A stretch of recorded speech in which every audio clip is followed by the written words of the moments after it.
So the other day I was coming up out of a mud hole and my tires went down pretty hard and it had an awful grinding sound, like a type of noise. And then all of a sudden I had no four-wheel drive period to work with. So I did everything I could, tried to, test it out. Everything read good. And my last step was to take and pull the diff apart. A lot of forums were telling me about this plastic sprayed carrier, and sure as hell I got my damn thing apart.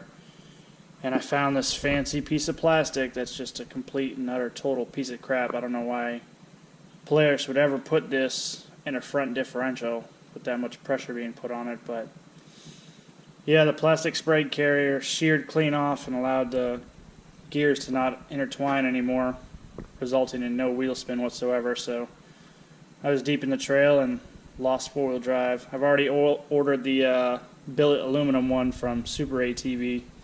It's got a lifetime guarantee on it. I ordered that and this magnetic pressure plate because it had some really nice little wear marks on it. They recommend every time you crack the case open you replace it anyways. The bushings and bearings all looked pretty good. I ordered the oil seals too just because you never know when they're gonna decide to just stop working right. Everything else was real smooth though. It's the only first time I've ever had any issue. These things are usually a monster when it comes to four-wheel drive, but now at least I'll have this all fixed up before I go leave for Washington. So if you're having any issues with your four-wheel drive system on your Razor 800, I'm guessing 9 times out of 10 it's probably this shitty piece of plastic that sheared off. The aluminum one's only about $130 shipped to the house, and then this is only like $40.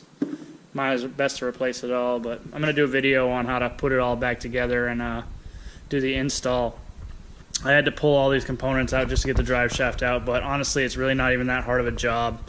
I did the whole thing in about maybe an hour and 15 minutes. You've got to take and pull some of these other components out, but honestly it's really not that bad once you get in there. You just take the drive shaft off, pull the links out, springs, everything comes out pretty easily. And yes, kind of a pain in the ass, but it's pretty simple and forward. There's a lot of videos out there on how to put the new piece into the front diff, but I'm going to cover it as well. Either way, just an update on what happened to my four-wheel drive. Hopefully this will help some of you guys if you had an issue with your four-wheel drive you can't really figure out. Stay tuned for the install video I'll do from start to finish. Thanks for watching.